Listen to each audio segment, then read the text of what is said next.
"You're coming with me," said the mountain man to the woman beaten for being a virgin. Snow whips across a frontier town as a trembling young woman is tied to a fence, her face bloodied from the crowd's cruel hands. The church bell tolls cold and merciless, while laughter echoes from the mob that shamed her. But from the tree line, a lone figure charges through the storm, bare-chested, furious, and unafraid. With a knife in hand and fire in his eyes, he cuts her free. He's an outcast with a dark reputation. She's an innocent woman despised for her virtue. Together, they are about to defy the whole valley, because hidden in her father's past lies a deed worth more than gold, the water every rancher and the railroad would kill to control. The town whispers of murder. The railroad threatens ruin, and as barn fires burn and nooses hang in the night, will mercy and faith be enough to save them, or will the frontier swallow them both? Drop a comment below and share which part of the world you're tuning in from today. If you enjoy stories like this, don't forget to subscribe for more.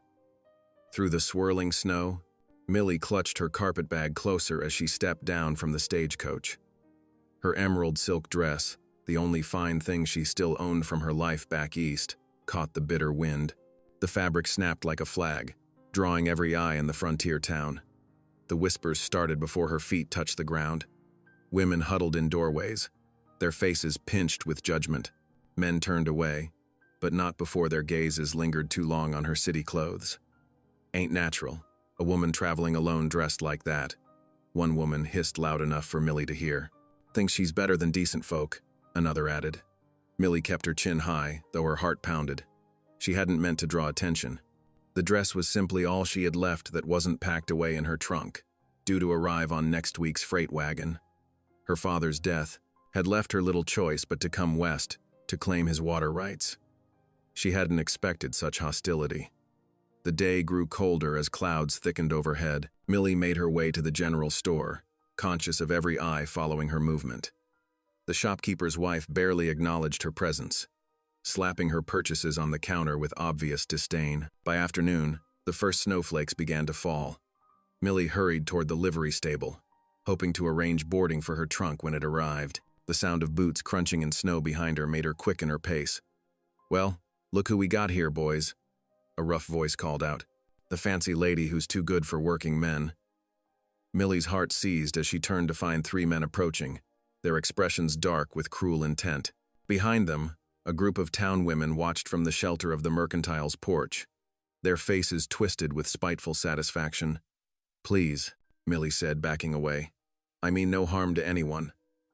"No harm?" One of the men laughed harshly. "You parade around in them fine silks, batting your eyes, then act like you're above decent folk who might show interest." "I've done no such thing," Millie protested, but rough hands seized her arms before she could flee. "Time to teach you some humility," another man growled. Millie fought, but they were too strong. They dragged her through the deepening snow toward the edge of town, past the last buildings where a crude fence marked the boundary between civilization and wilderness. The watching crowd grew, drawing more townspeople to witness her shame. "Please stop," she begged as they bound her wrists to the fence rail with coarse rope. The bindings bit cruelly into her skin. "Not so proud now, are you?" a woman called from the crowd. Others took up the taunt, their voices rising in shared cruelty. The first blow caught Millie across the shoulders. She cried out, more from shock than pain, but the strikes continued. A leather strap, wielded by one of the men while the others held her in place. Each lash tore through the thin silk of her dress, leaving welts on her skin. Snow whipped harder around them, driven by the rising wind. It caught in Millie's loosened hair, plastering strands across her tear-streaked face. The crowd's jeers grew louder, drowning out her sobs. "Unnatural creature. This'll teach you to respect decent folk. Ain't so fine now, are you?" Through the curtain of snow and hair, Millie caught glimpses of satisfied faces, women who'd found an outlet for their own bitterness, men hiding their shame behind false righteousness. The leather strap rose and fell again. Her legs buckled, but the ropes held her upright against the fence rail. Beyond the crowd, past the edge of town where the timberline began, movement caught her fading vision. A man emerged from the trees, bare-chested despite the bitter cold, carrying an armload of split wood. Even at this distance, She could see his powerful frame tense as he took in the scene before him. Ian Hart dropped the firewood without a second thought. The logs scattered across the snow as he broke into a run, his boots pounding a steady rhythm through the drifts. Even without his shirt, he seemed impervious to the cold. His face was set in lines of fury, jaw clenched hard as granite. The crowd was so focused on Millie's torment that they didn't notice his approach until he was almost upon them. His presence hit like a physical force, scattering the onlookers. Women drew back with startled gasps. Men who moments ago had been shouting encouragement to her tormentors suddenly found urgent business elsewhere. Stop. The single word carried more threat than a shouted curse. Ian's voice was low but carried clearly through the wind. The man with the strap turned, his face flushing red when he recognized Ian.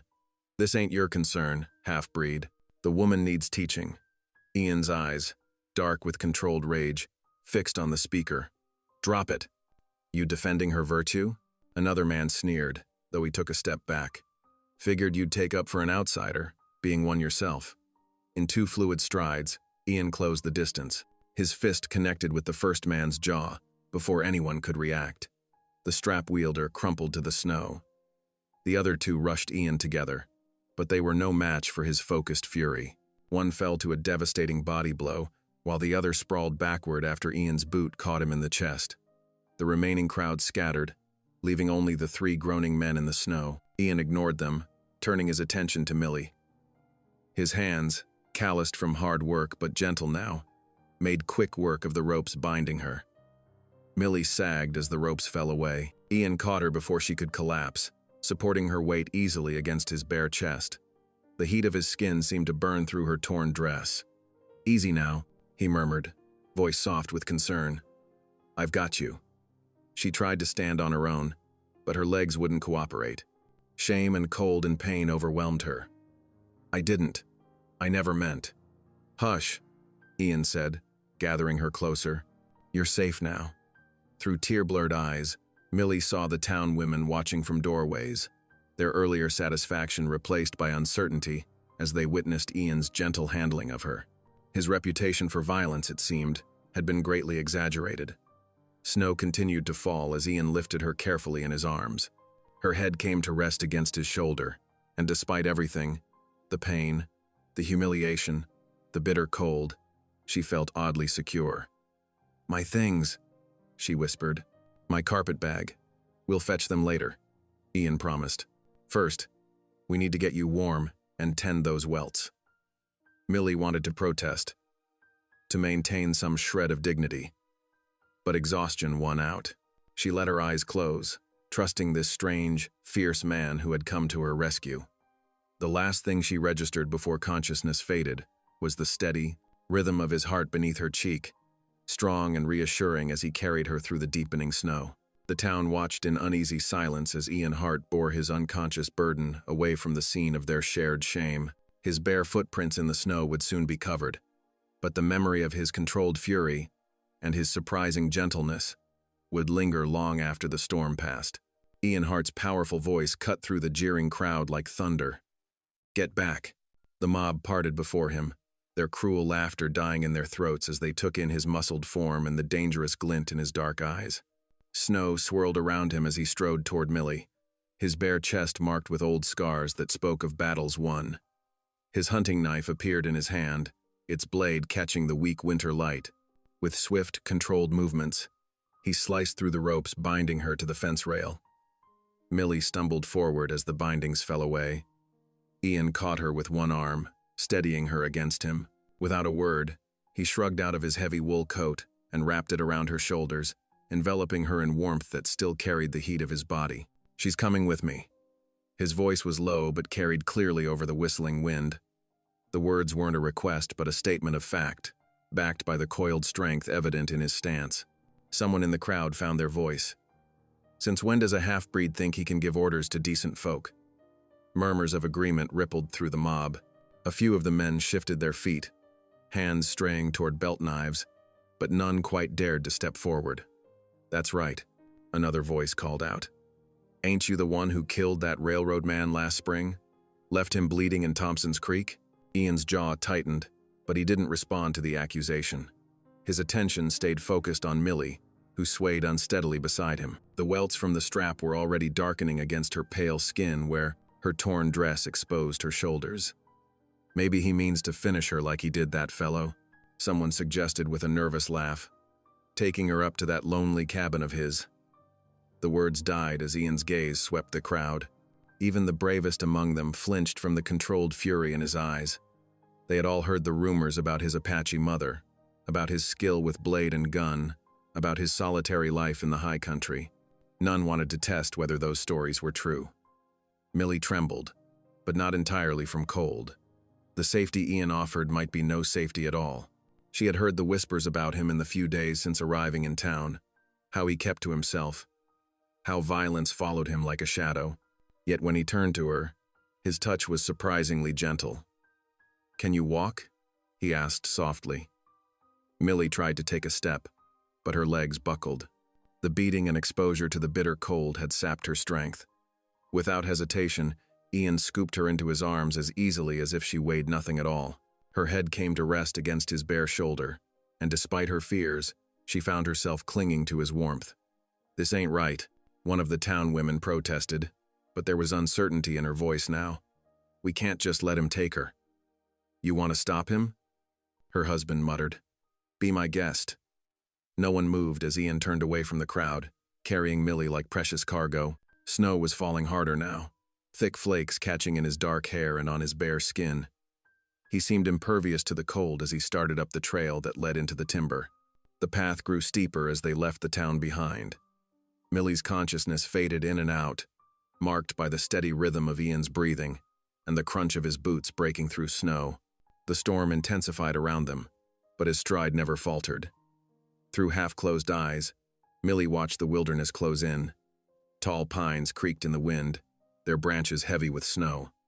A red-tailed hawk screamed somewhere overhead, its cry almost lost in the gusting storm. The town disappeared into the whiteness behind them, along with all its cruel faces and mocking voices. Fear still fluttered in her chest. She was alone in the wilderness with a man whose reputation spoke of violence and isolation. The same hands that now held her so carefully were said to have taken a life. Yet something in the way he had faced down the mob, the control he had shown in his anger, made her wonder how many of those rumors were born of prejudice rather than truth. Almost there, Ian murmured after what seemed like hours. His voice was rough with cold now, though his arms remained steady. Through the curtain of falling snow, Millie made out the dark shape of a cabin set back against the trees. It was larger than she expected, built of solid logs with a stone chimney that stretched up through the overhanging branches. A thin curl of smoke rose from it, promising warmth within. As they drew closer, she saw other signs of careful maintenance. A neat woodpile under a lean-to, snow cleared from the path to the door, a small barn just visible through the trees. This was no crude shelter, but a real home, tended with pride. Ian carried her up onto the covered porch, his boots hollow on the planks. Here at last, he set her gently on her feet, though his hands stayed ready to steady her if needed. Through the cabin's single window, Millie caught the welcoming glow of lamplight. The sight of it made her throat tight with unexpected emotion. "You're safe here," Ian said quietly. His voice had lost its earlier edge of fury, becoming something softer, almost tender.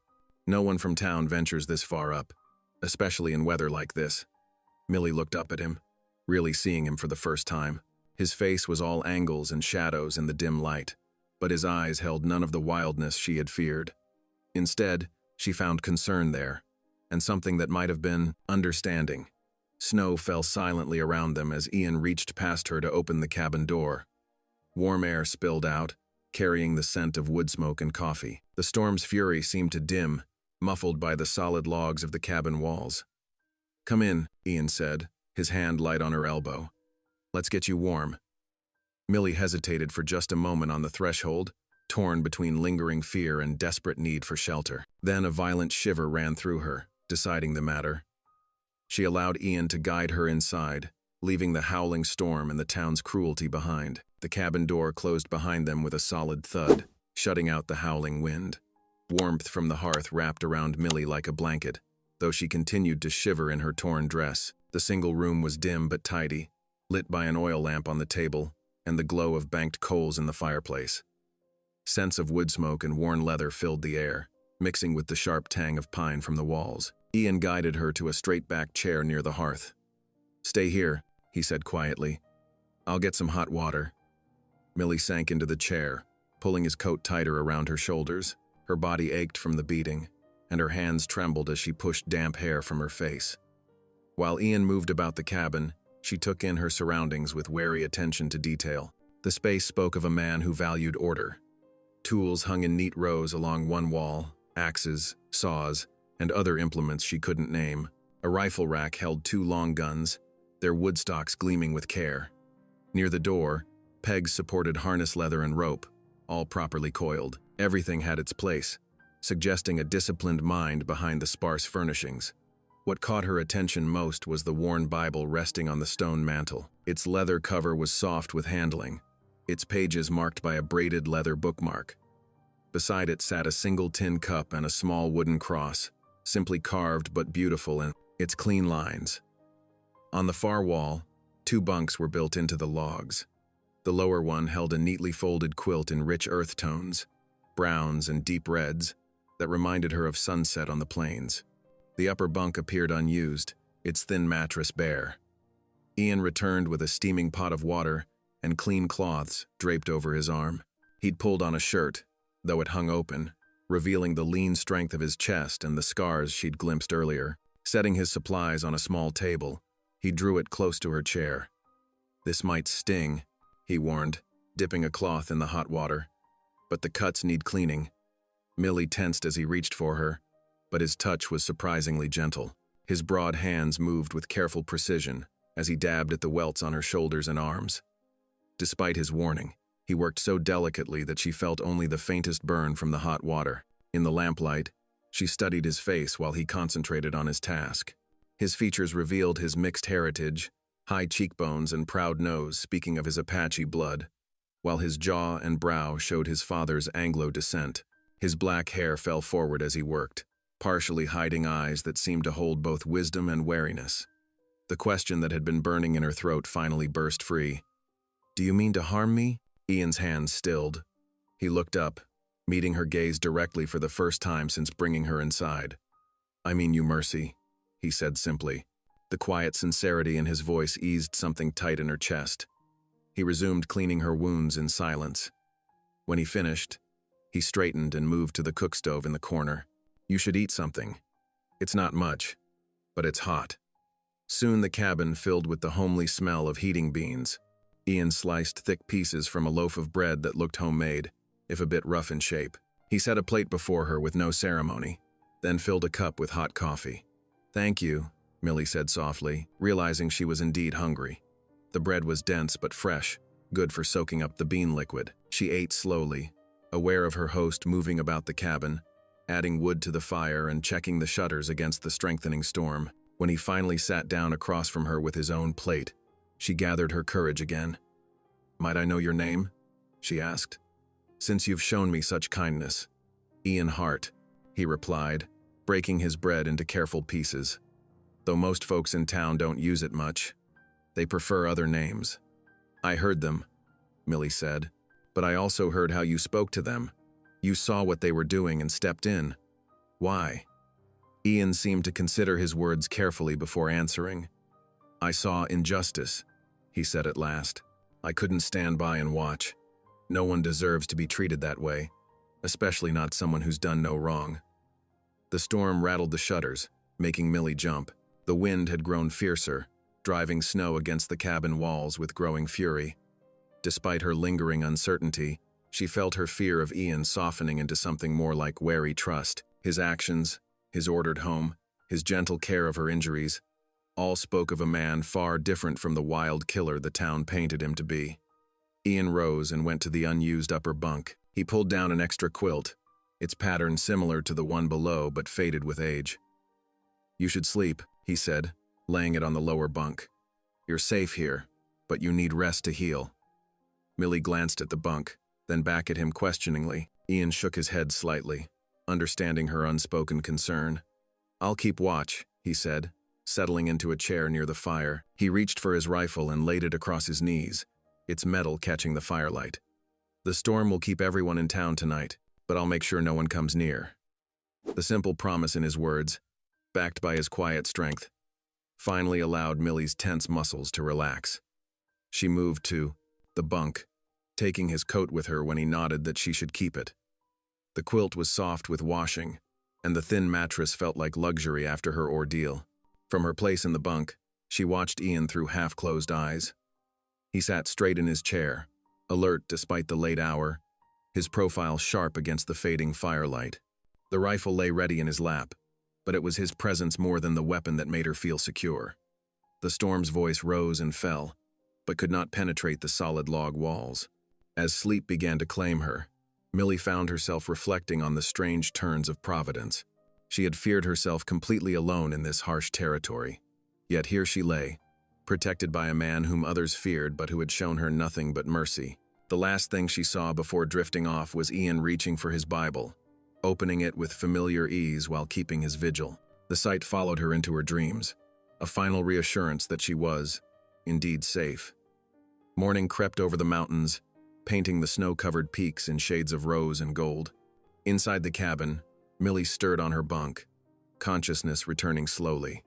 Her body protested every movement, muscles stiff and tender from yesterday's ordeal. The cabin was quiet except for the steady thunk of an axe splitting wood outside. She sat up carefully, wincing as bruised ribs made themselves known. Ian's coat still wrapped around her shoulders, carrying the scent of leather and pine. In the clear morning light, she took a proper look at her sanctuary. The cabin's tidiness struck her anew. Every surface gleamed with care, the plank floor swept clean, cooking implements hanging in precise rows above the stove, even the ashes in the hearth neatly banked. A far cry from the rough bachelor quarters she'd expected. The Bible still rested on the mantel where she'd seen it last night, its presence lending an air of peace to the room. Through the window, she caught glimpses of Ian at his work. He'd donned his shirt against the morning chill, the fabric pulling across broad shoulders as he swung the axe. Each stroke was precise, splitting logs with mechanical efficiency. There was something reassuring about his methodical approach, matching the ordered nature of his home. The door opened, letting in a blast of cold air as Ian entered with an armload of split wood. He nodded at seeing her awake. "Morning," he said simply, moving to stack the wood beside the stove. "How are you feeling?" "Sore," Millie admitted, "but better than I might have expected." She watched as he added kindling to the banked coals, bringing the fire back to life. "You keep a very neat home." A ghost of a smile touched his lips. "My mother taught me that disorder in your dwelling reflects disorder in your spirit." He straightened, brushing wood chips from his hands. "There's coffee, if you'd like some, and we should talk." Something in his tone made Millie sit straighter despite her aching muscles. Ian poured 2 cups of coffee, handed her one, then settled into the chair across from her. Steam rose between them as he seemed to gather his thoughts. "Your father," he said finally. "His name was James Morrison?" Millie's hands tightened around her cup. "Yes. How did you?" "I knew him, after a fashion." Ian's eyes held a distant look. "About 5 years ago, before he passed, he filed water rights on land just outside town, good land, with a year-round spring feeding it." He paused, studying her face. "Did he ever mention this to you?" "He wrote about finding the perfect spot for a homestead," Millie said slowly, memory stirring. "But he died before anything came of it. I assumed the claim had lapsed." Ian shook his head. "The claim stands. And as his only child, those rights are now yours." The coffee cup trembled in Millie's hands. "Mine?" The word came out barely above a whisper. "But surely after all this time." "The paperwork was filed properly. I helped him survey the boundaries myself." Ian leaned forward, his expression intense. "That's why those men in town want you gone. They've been trying to get their hands on that deed since your father died. The railroad's offering good money for water rights along their planned route." Millie set her cup down before she could drop it, her mind whirling. "The railroad? Is that why they?" Her voice trailed off as pieces began falling into place. The hostile welcome, the accusations, the brutal attempt to drive her away. Partly, Ian acknowledged grimly, though some of that was just meanness. But the railroad's agent, Silas Boone, he's been stirring up trouble. convincing folks that controlling that water could make their fortunes. His jaw tightened. They tried forcing me off my land too, when they learned I knew about your father's claim. That's where the rumors about me killing a railroad man started. Did you? Millie asked before she could stop herself. He came at me with a knife one night. Ian's voice held no emotion. I defended myself. But that's not the point. He met her eyes directly. You need to know what you're facing. Those men won't stop. That water's too valuable to them. Millie rose shakily, moving to the window. The morning sun sparkled on fresh snow, making the world look clean and new. But somewhere out there lay land her father had dreamed of, land that had possibly gotten him killed. She remembered his last letter, speaking of using the land for justice, not gain. What are my choices? She asked quietly, still gazing out at the pristine landscape. You can run, Ian said bluntly. Take what money you have and go back east. No one would blame you after yesterday. He paused. Or you can stay and fight for what's rightfully yours. But it won't be easy. These men have money and influence behind them. And you? Millie turned to face him. Where do you stand in all this? Something flickered in Ian's dark eyes. Your father was a good man. He treated me like a human being when others wouldn't. If you choose to stay, I'll help you protect what's yours. His voice hardened slightly. But it has to be your choice. I won't make it for you. Millie returned to her seat, mind churning with possibilities and fears. The coffee had grown cold in her cup, much like the knot of dread in her stomach. Everything she'd thought she knew about her situation had shifted, revealing deeper waters than she'd imagined. They passed the day quietly. Ian showed her how to apply a poultice he'd made for her bruises, the herbs carrying a sharp, medicinal scent. He brought her warm water for washing, and found a spare shirt that swallowed her slight frame, but felt blessedly clean. As evening approached, he cooked a simple supper of salt, pork, and potatoes, the familiar smells helping to settle her churning thoughts. I'll need time, she said finally as they finished their meal, to think everything through. Would it be possible to stay one more night? Ian nodded, rising to clear their plates. Take what time you need. You're safe here. The simple statement carried weight, reminding her of how he'd stood against the entire town to protect her. Whatever she decided, she realized, would affect him too. Her father's water rights had already caused him trouble once. As darkness fell outside, Millie watched Ian check the cabin's defenses, doors, windows, his rifles. The routine seemed automatic, speaking of long practice. She wondered how many nights he'd spent watching for danger, alone in this careful fortress he'd built. Her father's words echoed in her memory. Land is a trust, daughter. Use it for justice, not gain. She didn't yet know what justice looked like in this harsh territory, but something told her it started with the quiet man who'd shown her mercy when others showed only cruelty. Sleep came easier that second night, despite the weight of decisions hanging over her. The last thing she saw was Ian taking up his vigilant post by the fire, Bible in hand, ready to guard her through another night, while she wrestled with choices that would shape both their futures. Morning light filtered through frost-covered windows as Ian stirred the fire back to life. Millie watched from her bunk, already dressed in the borrowed shirt and her own skirt, wondering what this new day would bring. Her muscles still ached from the ordeal 2 days ago, but the herbal poultice had helped ease the worst of the bruising. Time you learned some frontier skills, Ian said, straightening from the stove. Can't always depend on others out here. Millie nodded, pushing back her tangled hair. I'm willing to learn, though I warn you, I've never done much beyond needlework and reading. A hint of warmth touched Ian's eyes. Everyone starts somewhere. First thing's getting water. He handed her a tin bucket, then led the way outside. The morning air bit sharp and clean, making Millie gasp. Fresh snow blanketed everything, pristine except for Ian's earlier tracks to the woodpile. They followed a narrow path that wound behind the cabin to a small stream. Ice forms at the edges, Ian explained, kneeling to break through a thin, frozen crust, but the current keeps the middle flowing. He demonstrated how to dip the bucket without getting soaked, then stood back. Your turn. Millie approached carefully, trying to copy his movements. The bucket seemed to have a mind of its own, fighting her as she tried to fill it. Water sloshed over her boots, making her yelp at the icy touch. Steady, Ian said, not unkindly. Let the current do the work. Don't fight it. It took 3 more attempts before she managed to fill the bucket without drenching herself. By then, her fingers were numb with cold, but satisfaction warmed her chest. She'd done it. The walk back proved another challenge. The filled bucket weighed more than she'd expected, pulling her off balance. Water slopped over the rim with each step, despite her best efforts. Ian walked beside her, saying nothing but ready to help if needed. When they finally reached the cabin, only half the water remained, but Millie felt oddly proud of that half. Now for the kindling, Ian said, leading her to the woodpile. He showed her how to split smaller pieces from the larger logs, explaining which pieces would catch fire best. The axe felt awkward in Millie's hands, but she persevered, determined to master this skill too. Keep your stance wide, Ian instructed, adjusting her grip. Let the weight of the axe do the work. His hands were warm through the fabric of her sleeve as he guided her movement. Like this. The kindling pile grew slowly. Many pieces split unevenly or shattered. Yet Ian's patience never wavered.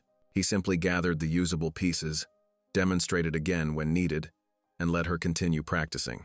By midday, Millie's arms trembled with effort, but she'd managed to split enough kindling to fill the box beside the stove.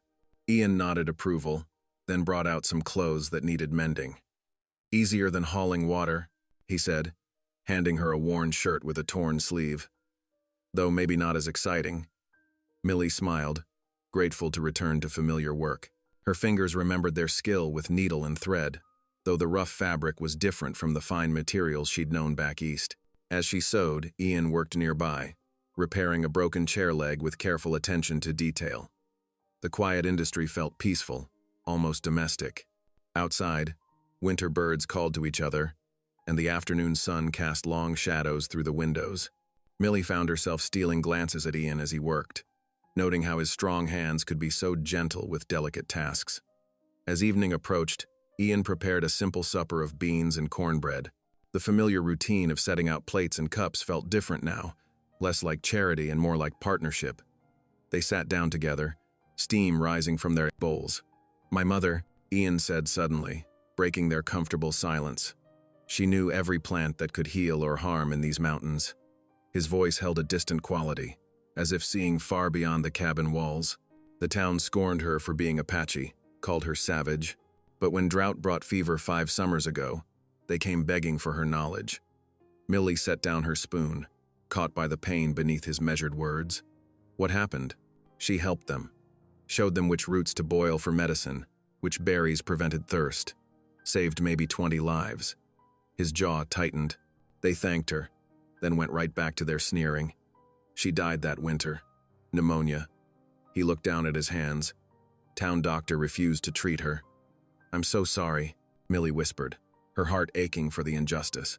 The loneliness in Ian's voice struck deeper than any physical pain she'd endured. He shrugged, but the movement held more resignation than dismissal. "She taught me everything she knew, about healing, about living on the land. Said knowledge was the one thing no one could take from you." "She sounds very wise," Millie said softly. Ian nodded, then fell silent again.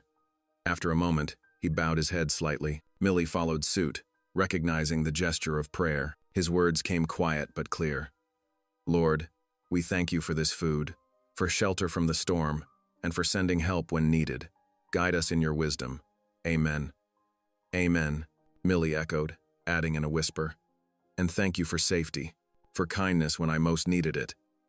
They finished their meal in comfortable quiet, broken only by the crackle of the fire and the soft clink of spoons against bowls. As Millie helped clear the table, a long, mournful howl drifted through the night air. She froze, dishes clutched to her chest. "Just wolves," Ian said calmly, adding wood to the fire. "They won't come near while the chimney's smoking. Nothing to fear." The flames leaped higher, filling the cabin with golden light and welcome warmth. Millie relaxed gradually, letting the familiar evening routine ease her tension. She'd learned so much today, not just tasks, but strength she hadn't known she possessed. Her hands might be blistered from the axe handle, but they were capable hands now, learning hands. "You did well today," Ian said, as if reading her thoughts. "Rest now. Tomorrow brings its own work.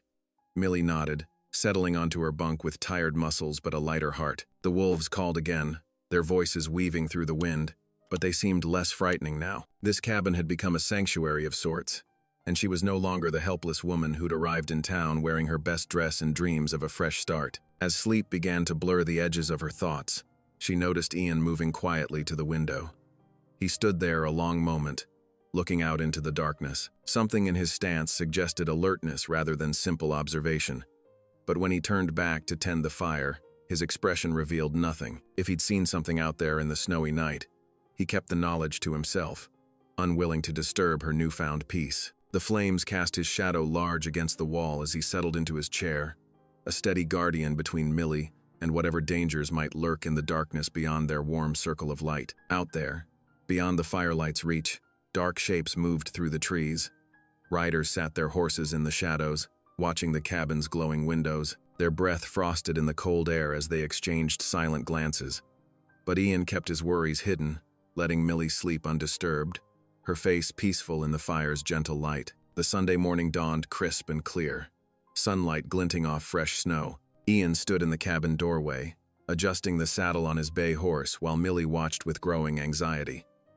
"We don't have to go," she said softly, twisting her shawl between her fingers.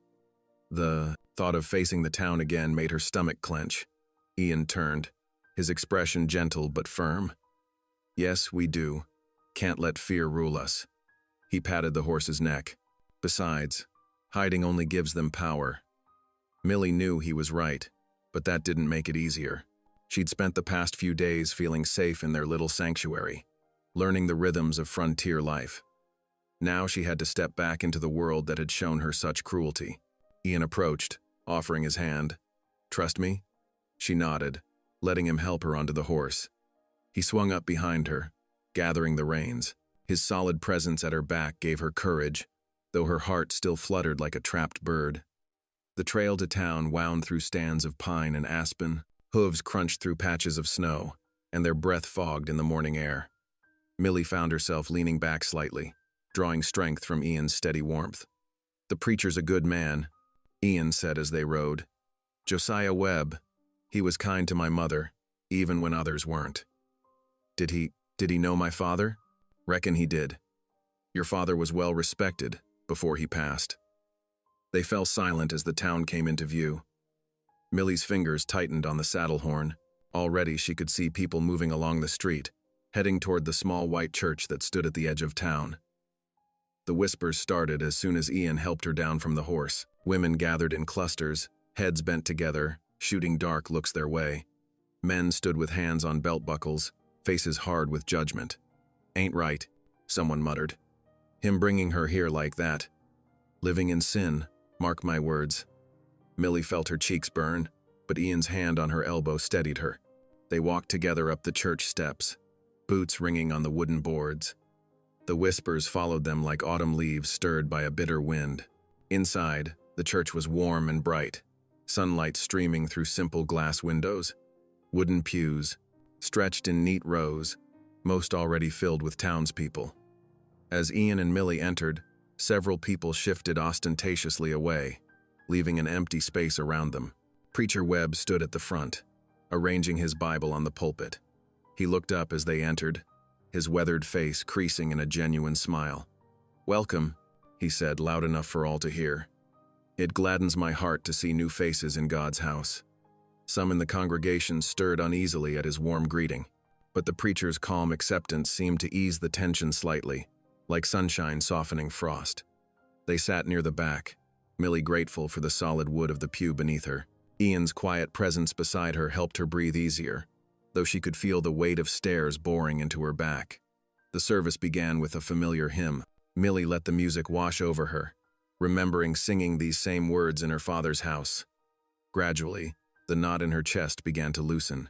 Preacher Webb's sermon spoke of mercy and judgment, of seeing with God's eyes rather than man's limited vision. His gaze swept the congregation as he spoke of how quick they were to cast stones, how slow to offer understanding. "The Lord calls us to be better than our fears," he said, voice carrying to every corner. "To rise above our prejudices and see the divine spark in every soul." Millie felt tears prick her eyes, touched by the gentle rebuke in his words. Beside her, Ian sat straight-backed, face impassive but somehow vulnerable. As the service ended and people began filing out, Preacher Webb made his way through the crowd toward them. "Miss Millie," he said quietly.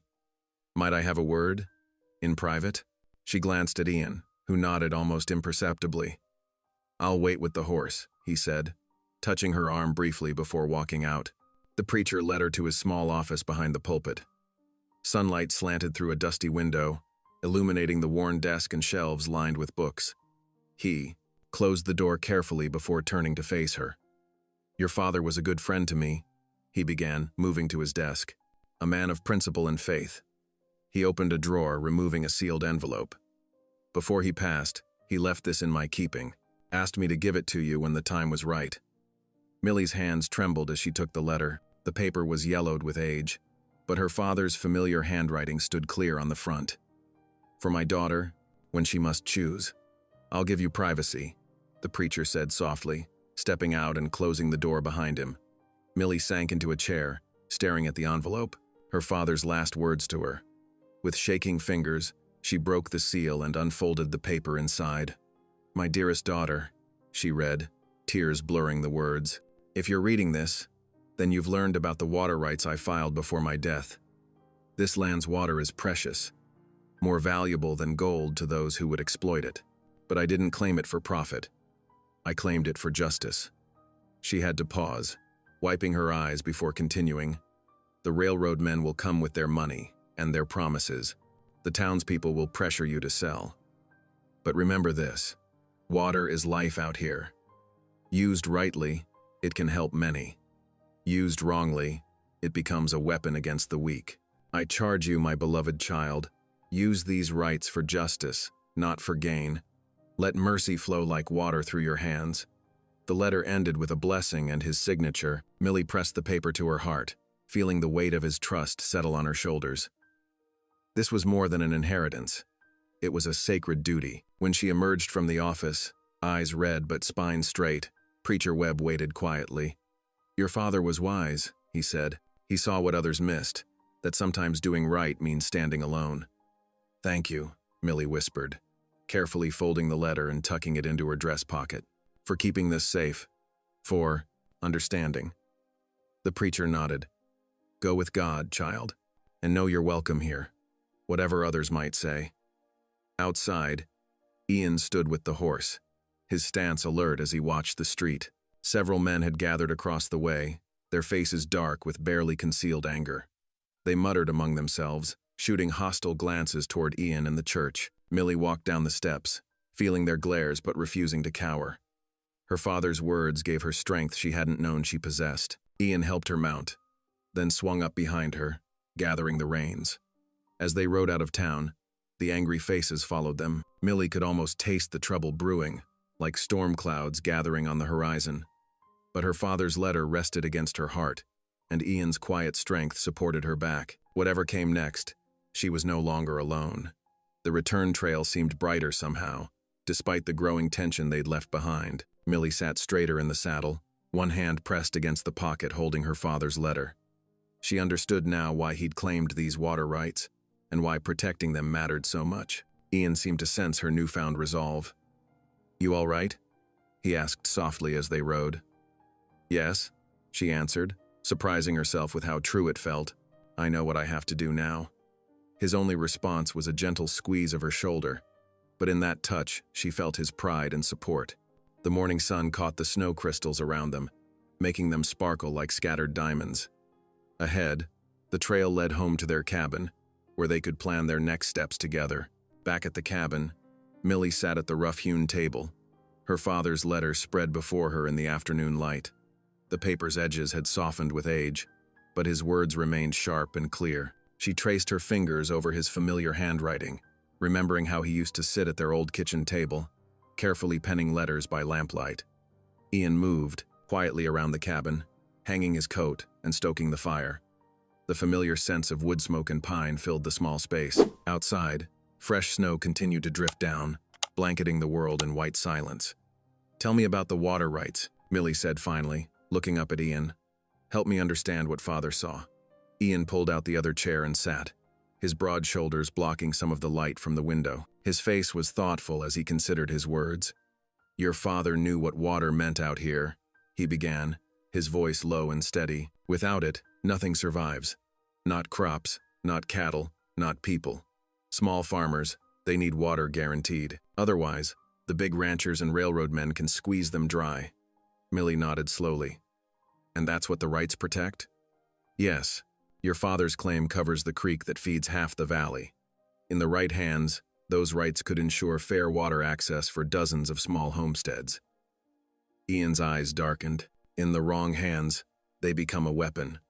Railroad men could dam the creek, force farmers to sell cheap or watch their land turn to dust. That's what Father meant about justice versus gain, Millie murmured, understanding dawning. He wanted to protect people. Question is, Ian said gently, are you ready to take up that fight? Won't be easy. Powerful men don't like being told no.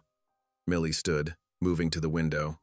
Fresh snow coated the pine branches, and beyond them, the mountains rose stark against the pale sky. This wild land had nearly broken her once. Now it was asking her to be strong. Show me, she said, turning back to Ian. Show me how to survive here.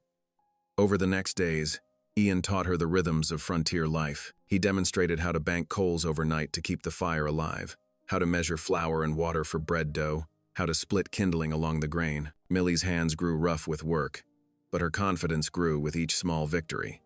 One morning, Ian led her to the barn where his horse dozed in the winter quiet. He showed her how to brush the animal's coat in long, steady strokes, how to check hooves for stones, how to speak softly so the horse knew her voice.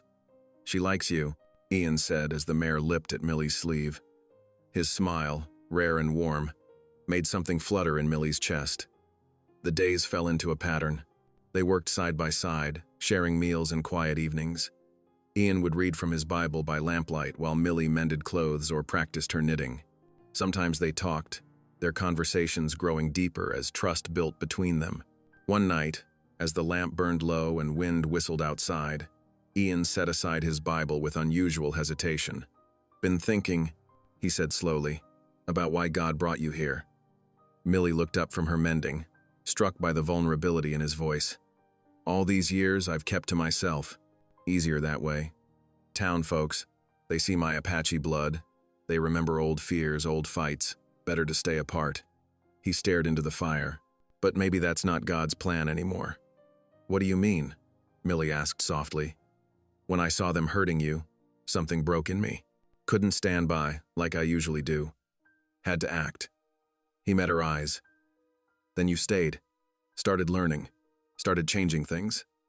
I was so afraid at first, Millie admitted. But now, she gestured at the warm cabin, at the space they'd created together. Now I feel like maybe this is where I was meant to be. Like Father knew, somehow. Could be God preserved you for just this purpose, Ian said. To carry on your father's work. To help heal some of the hurts out here. Millie's heart swelled at his words. And perhaps he brought me someone to stand beside while doing it. The moment stretched between them, full of unspoken meaning. Then a sound outside made Ian tense. He moved to the window, peering out into the darkness. Through the swirling snow, a lone rider circled slowly along their fence line. The figure was too distant to identify, but the message was clear. They were being watched. They won't leave us be for long, Ian said grimly. He crossed to the corner where his rifle stood and began cleaning it with practiced movements. Spring's coming. They'll want those water rights settled before planting starts. Millie watched his hands move over the weapon, her throat tight. What do we do? That depends on you. Ian looked up from his work. You could still leave. Take the stage east, sell the rights from safe distance. No one would blame you. Millie touched her father's letter, still tucked in her dress pocket. Fear flickered in her chest, but underneath it burned a stronger flame, determination. No, she said firmly. I won't run again. Father trusted me with this responsibility. And she hesitated, then continued softly. I trust you to help me bear it. Ian's hands stilled on the rifle. The lamplight caught his face, highlighting the quiet pride in his expression. Then we stand together, he said simply. Outside, snow continued falling, wrapping their cabin in white silence. The distant rider had vanished into the darkness, but his presence lingered like a shadow. Inside, Millie and Ian sat in companionable quiet, each drawing strength from the other's presence. Whatever trouble morning might bring, they would face it side by side. The fire crackled low, casting dancing shadows on the walls. Millie picked up her mending again, but her mind was far away, planning and preparing. She thought of her father's dreams for this land, of Ian's quiet strength, of justice flowing like water through the valley. She had found her purpose here, in this wild place, and though dangers circled like wolves in the night, she was no longer afraid. The snow deepened outside, isolating their cabin in a cocoon of white. But within those walls, something else was growing. Trust, understanding, and perhaps even love. Spring would bring its challenges, but for now, they had this peaceful moment, wrapped in warmth and shared resolve. Ian added another log to the fire, and sparks flew up the chimney like bright stars. Tomorrow would bring what it would. Tonight, they had found their path forward, together. The storms rolled in like waves across the mountains, bringing day after day of heavy snow. Wind howled through the pines, piling drifts against the cabin walls until the windows showed nothing but white. Inside, the world shrank to the space between hearth and door, where Ian and Millie found themselves sharing ever closer quarters. Their supplies began to dwindle as the weather held them captive. The flour barrel grew lighter, the potato bin emptier. Each morning, Ian had to dig his way to the barn to tend his horse and check their stores. He would return with snow crusting his coat, cheeks red from cold, to find Millie keeping the fire fed and coffee hot. "Reckon we ought to try making bread today," she suggested one morning, watching him warm his hands by the stove. "The last loaf is nearly gone." Ian's expression turned doubtful. "Never had much luck with bread. Usually turns out hard as rock." "Then it's time you learned proper," Millie said, already reaching for the flour. "Here, I'll show you." She guided him through measuring and mixing, trying not to smile at how his large hands clumsily kneaded the dough. Flour dusted his shirt and spotted his dark hair, making him look oddly boyish despite his stern features. "Like this?" he asked, frowning in concentration as he worked the dough. "Gentler," Millie corrected, laying her hands over his to demonstrate. "You're not wrestling a steer. Think of it more like petting your horse." A quiet laugh rumbled in Ian's chest. "Never thought I'd hear bread making compared to horse handling." "Well, both take patience and a careful touch," Millie said. She found herself studying his profile as he worked, noting how his usual guardedness had softened in the peaceful two moment. The bread turned out lumpy, but edible. They shared it warm from the oven, steam rising as they pulled apart the crusty sections. Ian's pleased expression at this small success made Millie's heart flutter unexpectedly. Days flowed together, marked by simple rhythms. They took turns reading aloud from Ian's Bible in the evenings. Millie taught Ian to darn socks, while he showed her how to whittle kindling. Their conversations grew easier, punctuated by comfortable silences. Sometimes Millie would catch Ian watching her with an expression she couldn't quite read, something warm and wondering, quickly hidden when she looked his way. For her part, she found herself noticing small things about him. The gentle way he handled injured animals, how he always gave her the larger portion at meals, the deep timbre of his voice when he prayed. When Sunday arrived, Ian announced they would attend the church gathering despite the continuing snow. Millie felt her stomach tighten with anxiety. "Are you certain?" she asked, remembering her last encounter with the townspeople. "You can't hide forever," Ian said firmly but kindly. "Besides, there's word of a revival meeting. Whole valley will be there." The journey into town was slow, their horse picking carefully through deep snow. Millie rode behind Ian, grateful for the warmth of his broad back against the bitter wind. As they approached the church, she could see dozens of horses and wagons already gathered, lantern lights spilling golden from the windows. Inside, the small building was packed with people seeking refuge from the storm and solace in communion. Lanterns hung from every beam, casting warm light over the crowd. Heat from the pot-bellied stove and pressed bodies made the windows steam.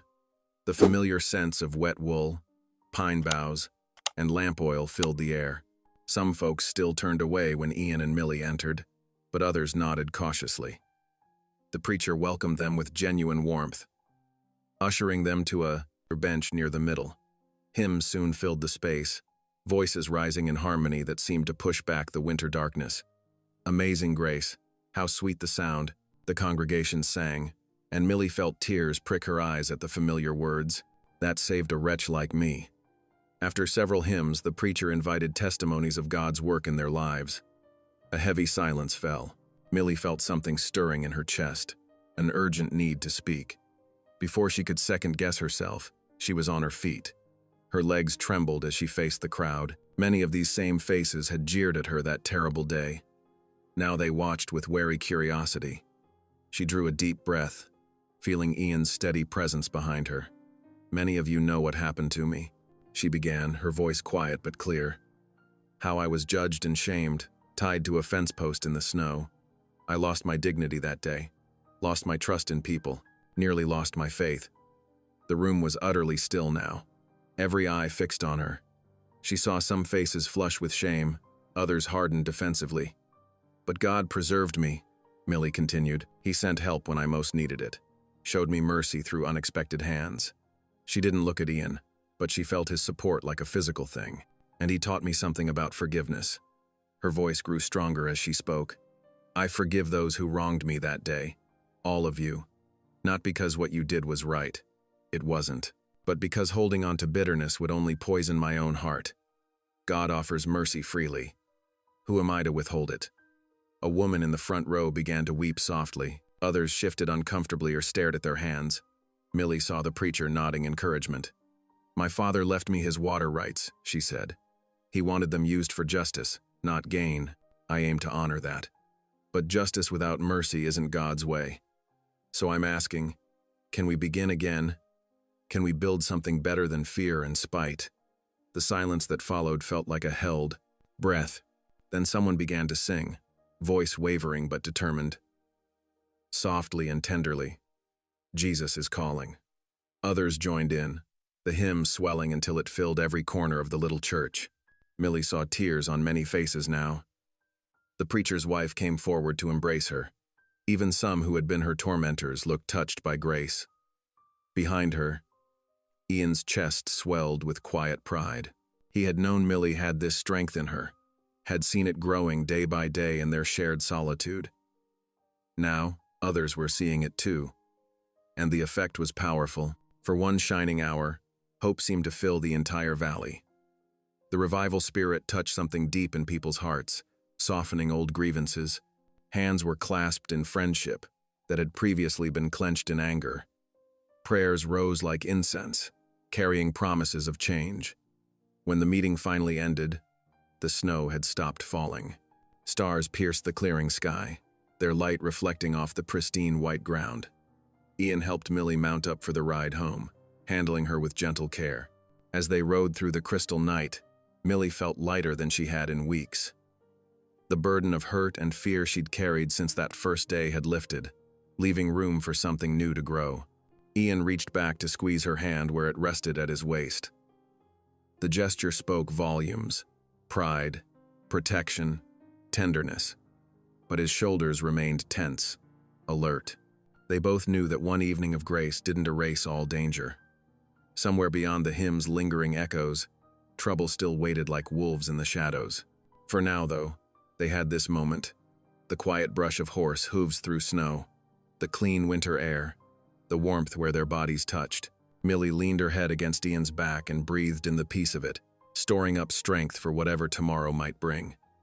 The night wrapped the cabin in bitter cold. Ian dozed fitfully in his chair by the banked fire, worn from the day's events. His dreams were troubled, filled with shadowy figures and warning whispers. Something nagged at his senses, pulling him toward wakefulness. The acrid smell of smoke jerked him fully awake, not the comforting scent of the hearth, but the harsh stench of burning hay and wood. His eyes snapped open as panic gripped his chest. "Fire!" he shouted, already moving. "Millie, wake up!" She stirred on her bunk as Ian yanked on his boots and coat. The smell grew stronger, and now he could hear the frightened whinnies of horses. The barn. His heart seized. "Dear God, no," he breathed. bursting through the cabin door. The night sky glowed orange. Flames licked up the sides of the barn, consuming the dry wood with terrible hunger. Inside, the horses screamed in terror. Snow reflected the inferno's light, turning the whole world blood-red.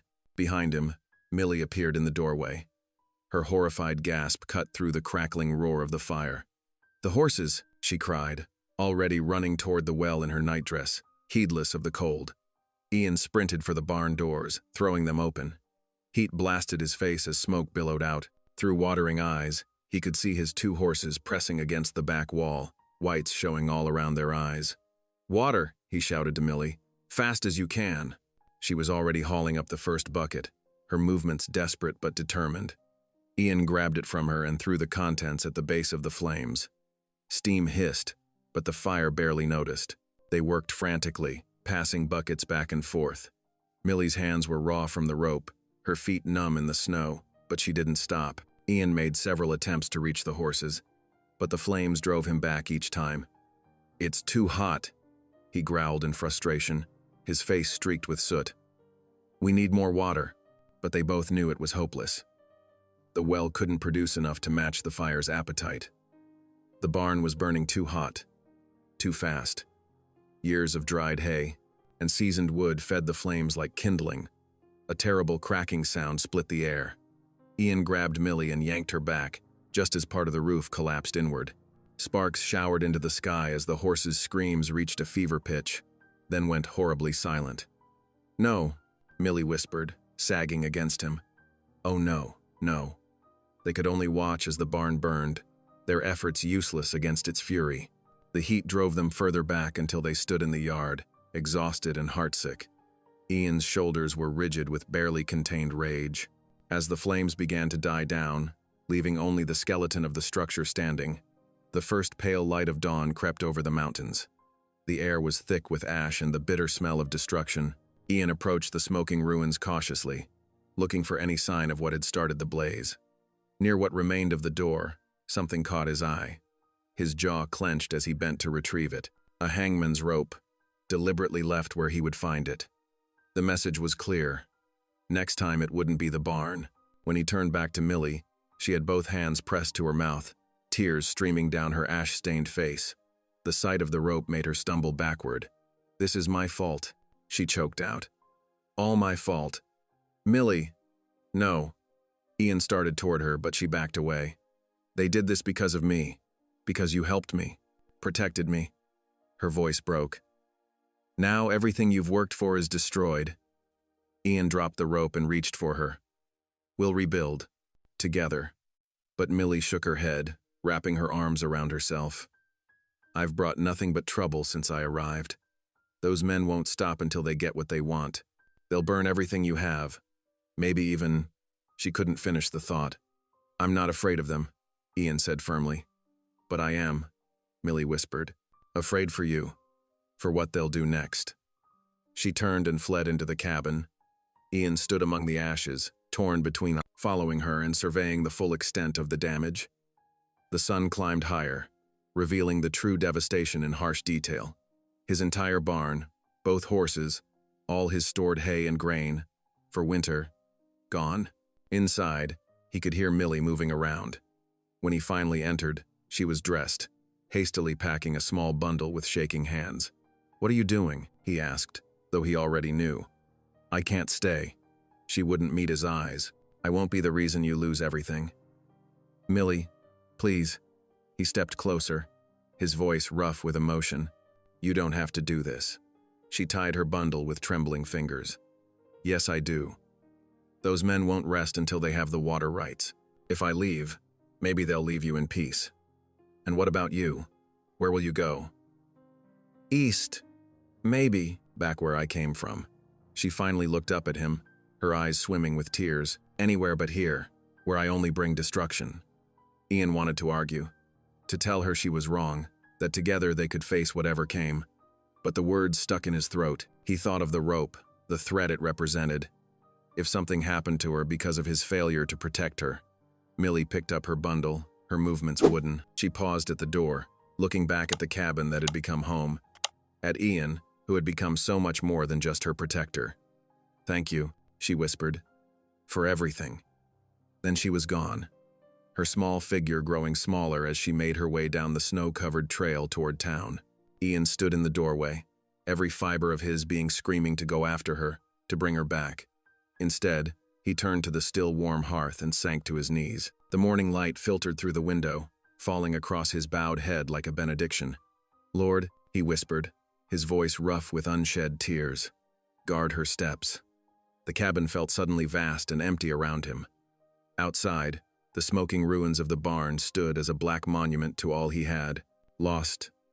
Not just buildings and animals, but something far more precious. Ian remained on his knees before the dying embers, struggling with the weight of choices made and unmade, while the sun climbed higher over the destroyed barn and the empty trail where Millie had disappeared. Snow swirled in thick curtains as Millie made her way down the mountain trail, each step heavier than the last. Her small bundle, containing only a change of clothes and the letter from her father, felt like lead in her frozen fingers. The thin shawl she'd grabbed in her haste offered little protection against the biting wind that cut straight to her bones. Behind her, somewhere in the whiteout, lay Ian's cabin. She forced herself not to look back, though her heart ached with every step that took her further from its warmth, from him. The memory of his face when she'd left, the pain in his dark eyes, the words he couldn't speak, threatened to break her resolve. "It's better this way," she whispered through chattering teeth. "He'll be safer without me." But even as she repeated the words like a prayer, doubt gnawed at her. The trail, usually clear enough to follow, had all but disappeared under fresh snow. Each footprint she made filled almost instantly behind her, erasing her path like God's own hand wiping clean a slate. The wind picked up, driving ice crystals against her face like tiny needles. Millie pulled the shawl tighter, though it did little good. Her dress, made for town life rather than mountain winters, was soaked through at the hem from dragging through deep snow. The wet fabric clung to her legs, stealing what little warmth remained. "Just keep moving," she urged herself. The town can't be more than a few miles more. But which direction was town? The swirling snow had reduced visibility to arm's length, and the familiar landmarks she'd learned to recognize over the past weeks had vanished into the white void. Fear, cold and sharp as an icicle, pierced her chest. Was she even still on the trail? Her feet, numb inside her inadequate boots, caught on something hidden beneath the snow, perhaps a root or fallen branch. Millie pitched forward, her bundle flying from her grasp as she fell face first into a deep drift. The snow's cold bite shocked what little breath remained from her lungs. Pushing herself up on trembling arms, she tried to spot her bundle, but it was already buried somewhere in the white expanse. The letter, her father's last words, his charge to use the water rights justly. Gone? A sob caught in her throat, turning to a racking cough in the frigid air. "Get up," she commanded herself. "Get up." But her limbs wouldn't obey. The cold had seeped too deep, turning her muscles to lead. Even the shivers that had racked her body began to fade, a dangerous sign she dimly recognized from old winters back east. The snow beneath her no longer felt so cold. In fact, it seemed almost comfortable. Just need to rest," she murmured, her words slurring. "Just for a moment."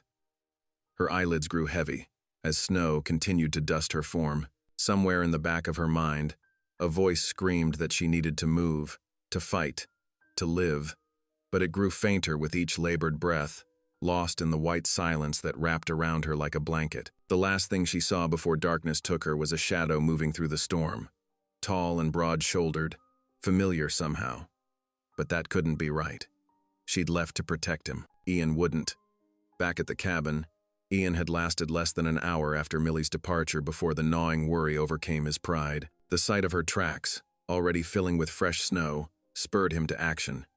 He'd seen too many good people lost to mountain storms like this. Grabbing his heaviest coat and a pair of wool blankets, he set out on foot, following her trail while it was still visible. The wind had picked up considerably, driving the snow sideways and cutting visibility to nearly nothing. But Ian had grown up in these mountains, learning their moods from both his father and his mother's people. He knew how quickly a storm like this could turn deadly. "Please, Lord," he muttered as he pressed forward, "let me find her in time." For over an hour he tracked her, reading the signs of her passage that most would miss. A broken branch here, a depression in the snow there. The trail told its own story, her steps growing more erratic, the distance between them shortening as exhaustion set in. She'd veered off the main path at some point, probably confused by the whiteout conditions. Then he saw it, a dark shape half buried in a snowdrift.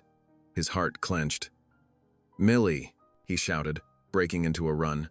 The wind snatched his voice away, but he kept calling as he reached her still form. "Millie, can you hear me?" She didn't respond. Her face, partly covered by snow, had taken on a frightening pallor. Frost crystals had formed on her eyelashes and in her hair. With trembling fingers, he brushed snow from her face, checking for breath. A faint warm mist against his palm nearly brought him to his knees with relief. "Thank you, Lord," he breathed, but she wasn't safe yet. Working quickly, Ian wrapped her in his heavy coat, then covered her with both blankets. Her skin felt like ice against his hands as he gathered her into his arms. She was so cold, so still, but alive. He had to remember that. She was alive. "Hold on, Millie," he murmured, cradling her against his chest as he turned back toward home. Just hold on. The journey back was arduous. The storm showed no signs of letting up, and carrying Millie's unconscious form made progress slow. But Ian refused to stop, refused to rest. Every few minutes he would check her breathing, whisper encouragement even though she couldn't hear. "You're not alone, Millie," he told her as he struggled through a particularly deep drift. "Never again. You hear me? Never again." Finally, after what seemed like hours, the cabin's outline emerged from the white haze. Ian's arms burned with fatigue, but relief gave him renewed strength for the final stretch. Inside, the fire had burned low but hadn't died completely. He laid Millie gently on the bearskin rug before the hearth, then quickly built up the flames until they roared with welcome heat. Working methodically, he removed her snow-soaked outer clothes, replacing them with dry blankets. Her skin remained frighteningly cold to the touch. Grabbing her hands between his own larger ones, he began to rub warmth back into them, paying careful attention to her fingers for signs of frostbite. "Come back to me," he whispered, his voice rough with emotion. "Please, Millie, come back." For long minutes there was no response. Ian continued his ministrations, moving from her hands to her feet, all the while keeping up a steady stream of quiet encouragement. He spoke of spring coming, of rebuilding the barn together, of all the things he should have said before she left. Finally, after what seemed like an eternity, her eyelids fluttered. A small sound escaped her blue-tinged lips. "Ian?" she whispered, her voice barely audible. Relief flooded through him so strongly it brought tears to his eyes. "I'm here," he said, squeezing her hand gently. "You're safe now." Her eyes opened fully, confusion giving way to recognition. You found me? Always will," he promised, touching her cheek softly. "Always." Tears welled in her eyes as memory returned. "The barn. I left to protect you. Hush now," he soothed, pulling another blanket around her shoulders as she tried to sit up. "We'll talk about all that later. Right now, you need to get warm." She leaned into his touch, relief and gratitude washing over her face. "I was so cold, so lost." "Not lost," Ian corrected gently, "just taking the long way home." Millie's eyes met his, and in them he saw understanding dawn. Understanding that home wasn't just this cabin, or the land, or even the water rights her father had left her. Home was here, in the space between heartbeats, in the trust between two souls who had found each other against all odds. The fire crackled warmly as color slowly returned to Millie's cheeks. Outside, the storm continued its fury, but inside the cabin, a different kind of warmth blazed, one that no winter wind could touch, no threat could extinguish. It burned in shared glances, in gentle touches, in the quiet knowledge that sometimes the greatest act of love is simply refusing to let go. The firelight danced across Millie's pale face as she huddled beneath layers of quilts near the hearth. Her fingers, still pink from frostbite, trembled slightly as she gripped the tin cup of steaming broth Ian had pressed into her hands. The rich aroma of sage and wild onions filled the cabin, mingling with wood smoke and the lingering scent of fresh-baked bread. Small sips, Ian reminded her gently, his broad shoulders blocking the draft from the window as he stirred the pot hanging over the fire. Your body needs time to warm from the inside out. Millie nodded, letting the warm liquid trickle down her throat. After her near death in the snowstorm, even the simplest tasks required careful attention. The broth tasted of earth and herbs, strange but comforting, like so much about this new life she'd found herself in. "I'm sorry," she whispered suddenly, her voice catching. "About everything. The barn, the threats against you." She stared into the depths of her cup, unable to meet his eyes. I thought if I left, they'd leave you in peace. That my presence wasn't worth destroying everything you've built here." Ian's movements stilled. He set the wooden spoon aside and knelt before her, his dark eyes serious in the flickering light. "Millie," he said softly, "look at me." Reluctantly, she raised her gaze to his. "Your courage gives mine purpose," he told her, his voice firm but gentle. "When you stood in that church and offered forgiveness to those who wronged you, that took more strength than any man with a torch could claim. You didn't destroy anything. You've only helped me build something stronger." Tears welled in Millie's eyes, but she blinked them back. "How can you say that? Your barn can be rebuilt," he finished, "and we'll do it together." The next morning dawned clear and cold. Ian was already outside at first light, marking trees for cutting. Millie watched from the doorway as he swung his axe, each stroke precise and powerful. The sound of steel biting wood echoed across the snow-covered clearing. "I want to help," she called out, wrapping her shawl tighter against the chill. Ian paused, wiping sweat from his brow despite the cold. "You should rest another day at least." "Please," she insisted. "I need to do something useful." After a moment's consideration, he nodded. "We'll start small. Can you help carry boards once I've cut them?" Throughout the morning, they worked together. Ian felled trees and split them into rough planks, while Millie hauled what she could manage to the barn site. Her soft hands soon blistered from the rough wood, but she refused to stop. Each board carried was a small victory over those who'd tried to drive them apart. By midday, a decent pile of lumber lay ready for use. Ian called a halt when he noticed Millie's hands. "Here," he said, leading her back inside. He pulled a small tin of salve from a shelf and carefully spread it over her blisters. "My mother's recipe. It helps with the healing." Millie felt the cooling relief spread through her palms. "Your mother sounds like she was a wise woman." "She was," Ian agreed quietly. "She knew every plant in these mountains, every remedy. During the Great Drought, she showed the townspeople which roots could be eaten, which bark could be boiled for tea.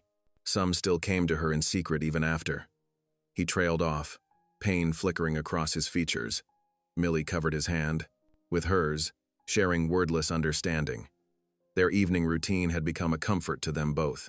After supper, they would kneel together by the fire, their prayers mixing with the pop and crackle of burning wood. They prayed for strength, for guidance, for the wisdom to use Millie's inheritance as her father had intended.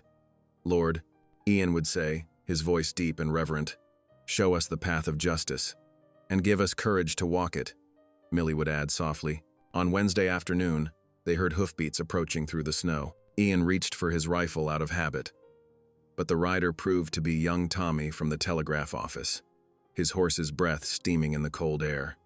"Letter for Miss Millie," he announced, holding out an official-looking envelope from Judge Dilling's office. Millie's hands shook as she broke the seal. Her eyes scanned the formal language, growing wider with each line. "The railroad men," she said finally, looking up at Ian. "They've demanded a hearing about the water rights. The judge requires my presence on Monday next." Ian's jaw tightened, but his voice remained steady. "Then we'll go. Together." The next 2 days were spent in careful preparation. They couldn't afford to appear before the judge looking like rough mountain folk. Millie washed and pressed her best dress, the same one she'd worn stepping off the stagecoach, now mended where it had torn during her public shaming. The memory still stung, but she refused to let it master her. Ian brought in fresh water for washing, heating it over the fire. He pulled out his one good shirt, slightly worn at the collar but still presentable. Their small store of provisions had to be carefully rationed to ensure enough for the journey to town. Through it all, they moved in comfortable synchronization, as if they'd been sharing this space for years instead of weeks. Millie found herself watching Ian as he worked, noting the careful way he did everything. Nothing was rushed, nothing wasted. On their last evening before the journey, Millie sat in her usual spot by the fire, darning a sock by lamplight. Ian had pulled his boots close to the hearth and was polishing them with slow, methodical strokes. The familiar scent of leather and polish mixed with wood smoke. Watching him work, Millie was struck by a sudden realization. She trusted this man completely, not just with her safety, but with her hopes, her fears, her future. Somewhere between that terrible night at the fence rail and now, he had become her anchor in this wild country. The boot polish gleamed in the lamplight as Ian worked it into the leather. His hands, so capable of violence when needed, moved with surprising gentleness over the worn boots. Everything about him spoke of care. Care for his things, care for his land, care for her. "What are you thinking?" he asked quietly, noticing her thoughtful gaze. Millie smiled softly. That God's mercy sometimes comes in unexpected forms. Ian's hands stilled for a moment. Then he nodded, understanding in his eyes. They didn't need more words. The fire crackled, sending sparks up the chimney like tiny stars, while outside the wind whispered through pine boughs heavy with snow. Tomorrow would bring its own challenges. But tonight, in this moment, they were exactly where they needed to be. The boot polish continued its slow circuit of leather, while Millie's needle flashed in the firelight. Each in their own way, they prepared for what lay ahead. Not just a journey to town, but a stand for justice, for community, for the future they were beginning to imagine together. "We should turn in early," Ian said finally, setting the polished boots aside. "Long ride tomorrow." Millie nodded, knowing sleep might be elusive with tomorrow's confrontation looming, but as she banked the fire for the night, she felt a curious calm settle over her. Whatever came next, she wouldn't face it alone.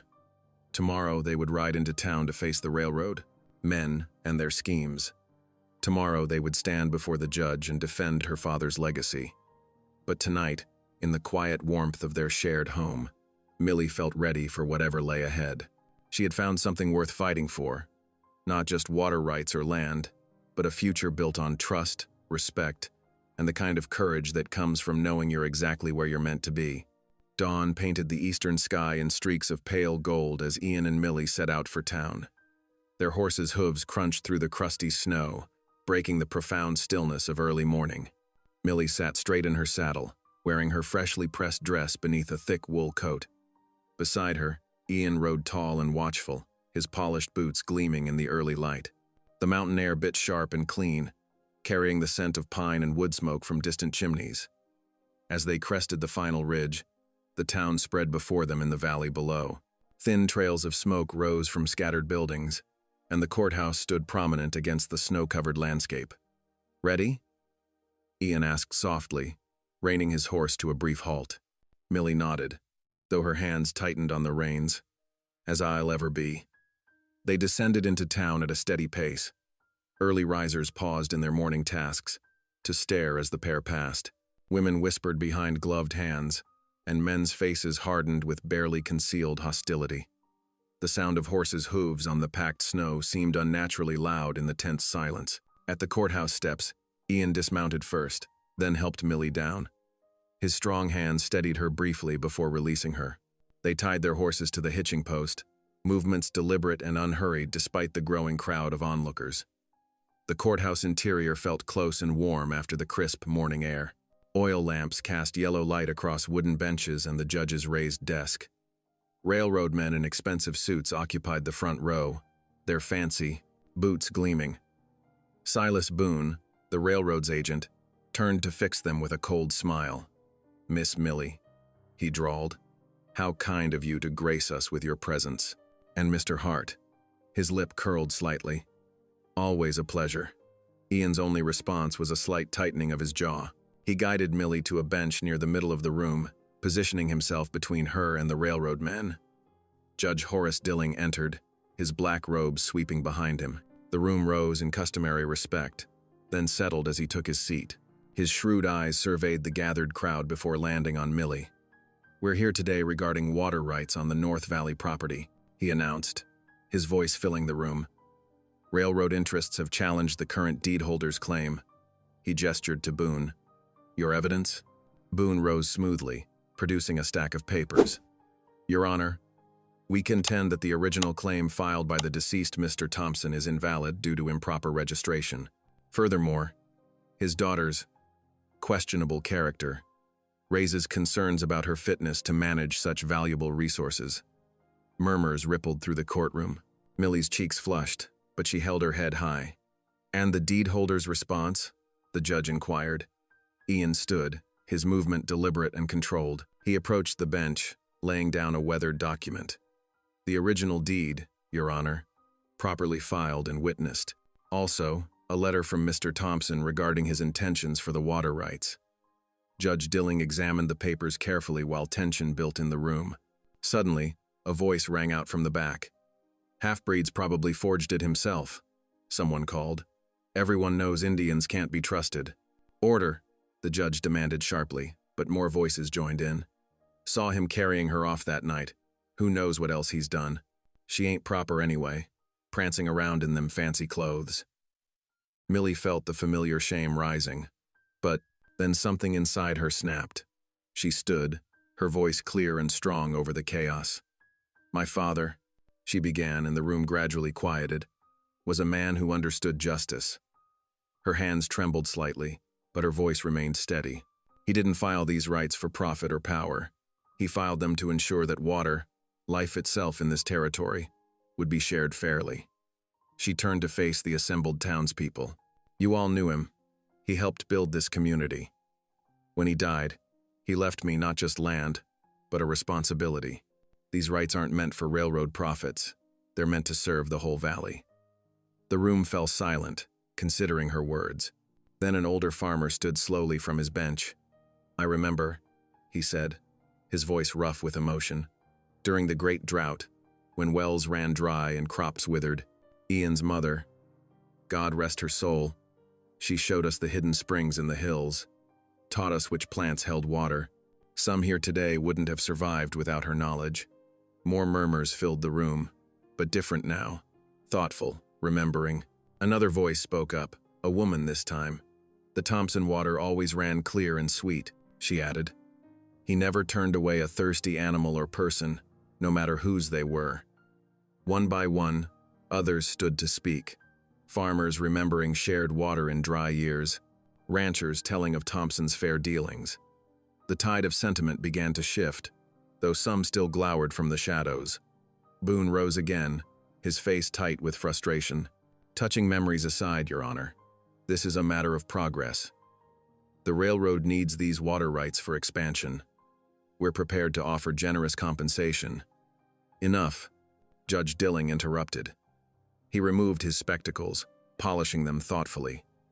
"This matter requires careful consideration of both legal documents and community impact. I will review all evidence overnight and deliver my decision tomorrow morning." He struck his gavel, the sharp crack echoing through the room. "Court is adjourned until 9 o'clock tomorrow." The crowd began to disperse, breaking into small groups that buzzed with discussion. Some townsfolk approached Millie cautiously, offering quiet words of support or embarrassed apologies for past behavior. Others stalked out, faces dark with lingering resentment. Ian watched it all with careful attention, noting which men clustered around Boone in heated conversation. When the railroad agent cast a calculating glance their way, Ian stepped closer to Millie. "Time to go," he murmured. Outside, the sun had climbed higher, making the snow blindingly bright.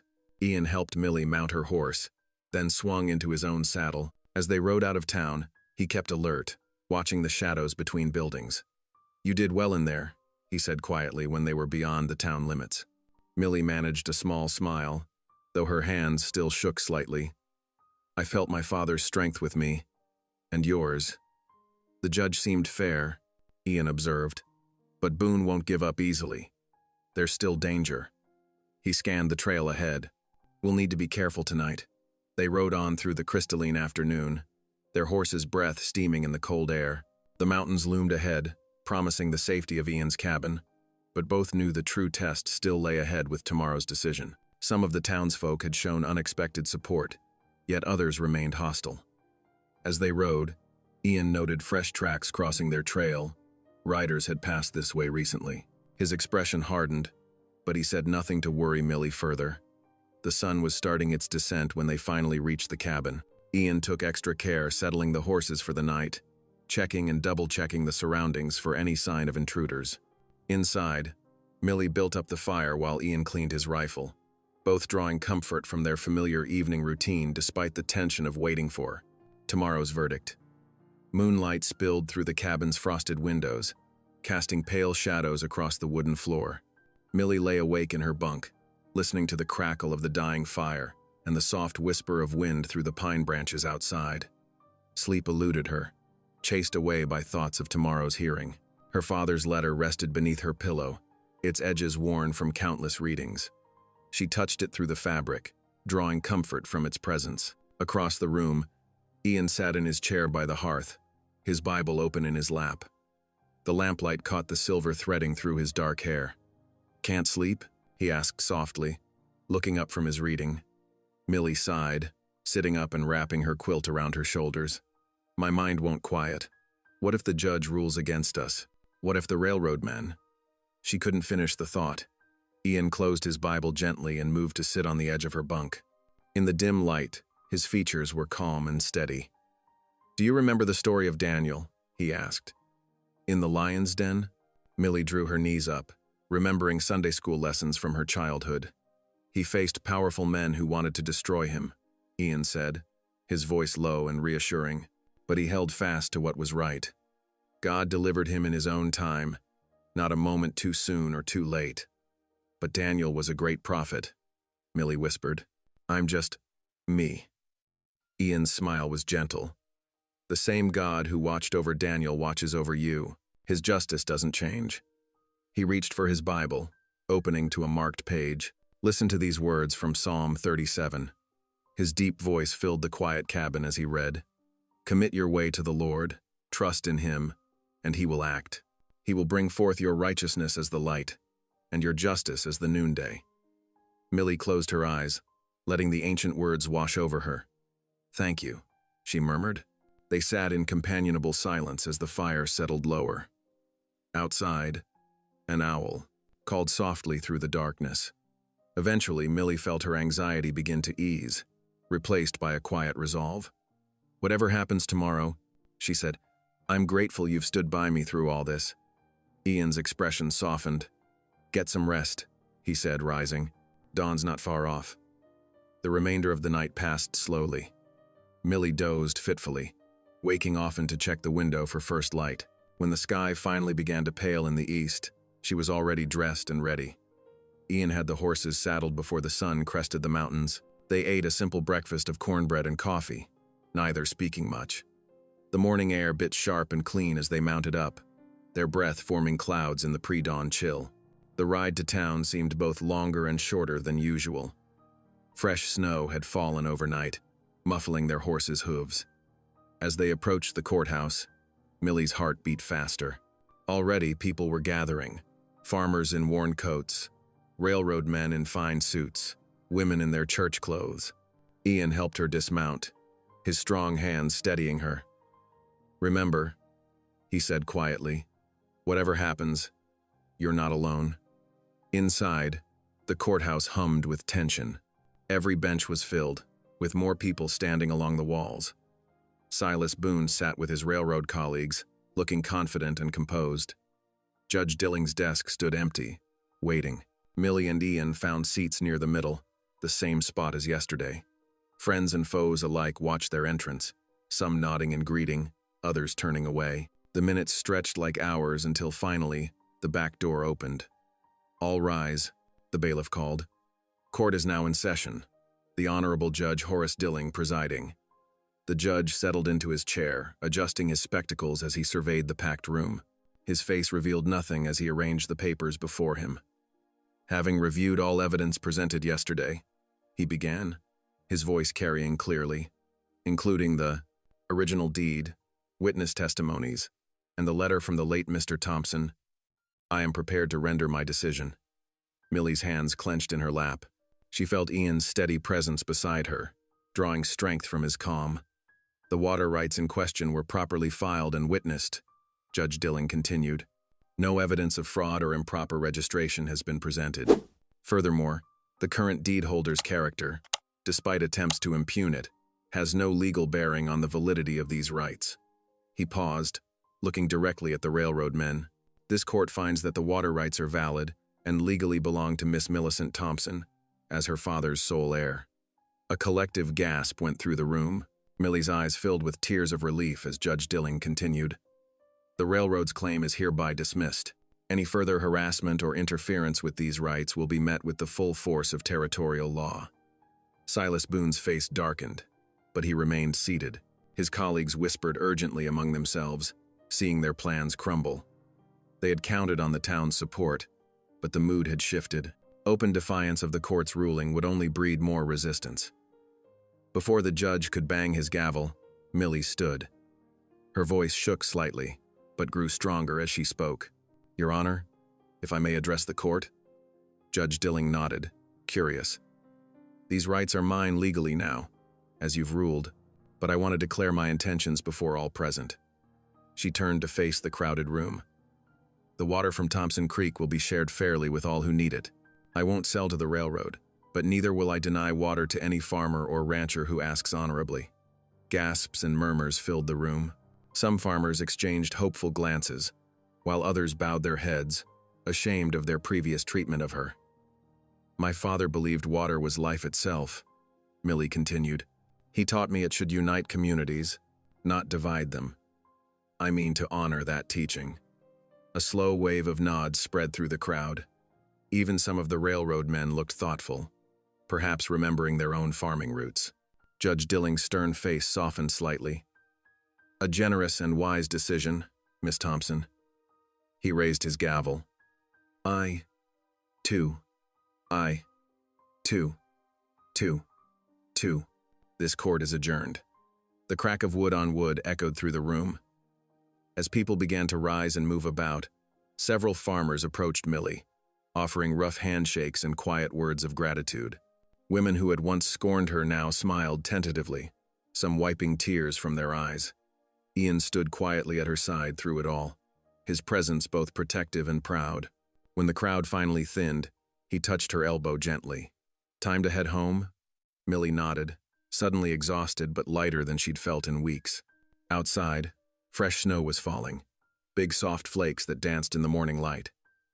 Ian helped her mount, then swung easily into his own saddle.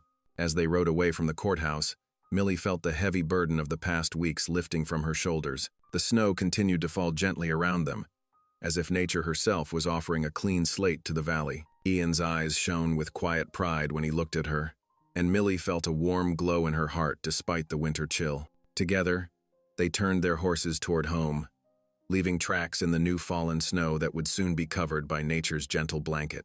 The mountains rose before them, their familiar peaks disappearing into low clouds. Behind them, the town settled into its normal rhythm, forever changed by the morning's events. The snow fell steadily, softening all edges, promising renewal. Back at the cabin, exhaustion and joy finally overwhelmed them. Millie sank into her chair at the small table, and a giggle escaped her lips. Ian's deep chuckle joined hers, and soon they were both laughing, releasing weeks of tension in waves of relief. "I can hardly believe it's over," Millie said, wiping tears of mirth from her eyes as Ian poured them both steaming cups of coffee. "Not over," Ian corrected gently. "Just beginning." He spread a rough piece of paper on the table between them, sketching out plans for the new barn. "We can start cutting timber next week. Have it up before the deep snows." Millie nodded, adding her own ideas. "And here," she pointed, "we could plant corn come spring. Maybe wheat too." Her finger traced the creek's path. "We'll need to work out fair water schedules for everyone." She spent the afternoon at the table, carefully writing letters to each farmer, explaining her vision for sharing the water. Ian watched her work, pride warming his chest, before heading out to help Widow Carson chop her winter wood, a gesture of the new peace they hoped to build. Alone in the cabin, Millie found herself humming as she swept the floor and arranged their few possessions. The simple tasks felt different now, not temporary shelter, but home. When Ian returned at dusk, snow dusting his shoulders, a pot of rabbit stew bubbled on the hearth. They ate in comfortable silence, firelight dancing across their faces. Finally, Ian set down his spoon, looking uncertain. "Spring's a long way off," he said carefully. "But after, will you stay?" Millie's hand came to rest on his Bible, which lay between them on the table. "Yes," she whispered, meeting his hopeful gaze. "This is where I belong." Outside, snow fell softly in the gathering dark, but inside the cabin, warmth and certainty filled every corner. Weeks slipped past like melting snow. Each dawn brought the steady rhythm of hammers as the new barn took shape against the winter sky. Neighbors who had once turned away now arrived with tools and willing hands, drawn by the promise of shared water come spring. Millie moved among the workers, her confidence growing with each passing day. The aroma of fresh coffee and warm bread brought smiles to tired faces. Men who had, once sneered, now tipped their hats in respect, accepting her hospitality with genuine thanks. Near the woodpile, Ian's deep voice carried across the yard as he showed young boys the proper way to split logs. "Like this," he demonstrated, the axe swinging in a clean arc. Their laughter rang out when the wood split perfectly, and Ian's eyes crinkled with joy at their enthusiasm. The shadow of distrust that had followed them began to fade. At Sunday service, Preacher Webb stood tall before his congregation, his voice carrying to the rafters. "We have witnessed true Christian spirit in Sister Millie's forgiveness and Brother Ian's steadfast integrity," he declared. "May the Lord bless their stewardship of his bounty." Millie felt tears sting her eyes, the memory of that shameful day by the fence rail finally washing away. After the service, Martha Jenkins approached with a shy smile. "We're meeting Tuesday for quilting," she said. "We'd love to have you join us." Ian stood among the farmers outside, trading handshakes and discussing spring planting. His shoulders were straight, his voice sure, a man among equals at last. That evening, in the quiet of their cabin, Ian's voice was soft with wonder. "You've given me back my place among people," he said. Millie's heart swelled with gratitude. "And you gave me back mine," she answered simply. Together, they bowed their heads, their prayer of thanksgiving rising in the peaceful darkness. The first breath of spring whispered through the valley. Snowmelt fed the creeks until they rushed and tumbled, their song echoing off the mountainsides. Morning frost gave way to soft earth, ready for planting. In the freshly tilled field behind the cabin, Ian stood close behind Millie, his strong hands guiding hers as she pressed the first seeds into the dark soil. "Just deep enough," he murmured, and she nodded, understanding the rhythm of the land at last. Throughout the day, neighbors came with wooden buckets and grateful smiles, drawing water freely from the creek. Sarah Thompson's children splashed and played nearby, their laughter floating on the breeze. Even old Thomas Miller, who had once turned his back on them, nodded warmly as he filled his pail. As evening painted the sky in brilliant golds and purples, Millie and Ian sat together on the rough-hewn porch. The setting sun set the mountains ablaze with color. Ian's hands trembled slightly as he turned to face her. "Millie," he said softly, his voice thick with emotion, "would you marry me when the spring flowers bloom?" Tears sparkled in Millie's eyes as she reached for his work-roughened hand. "Yes," she whispered. Inside the cabin, Millie carefully placed her father's letter beside the Bible on the mantel, feeling the rightness of his wishes fulfilled. Ian knelt before the hearth, his prayer of gratitude rising like smoke. "Thank you, Lord, for your mercy and these new beginnings." Millie leaned against his shoulder, her voice gentle. "We were beaten down, but faith raised us higher." The lamplight glowed warmly through the cabin windows, casting its golden light into the gathering dusk. Thank you for listening. Stories connect us in the most unexpected ways. If you felt that spark today, make sure you're subscribed. I share a new one daily, and the next might change your day.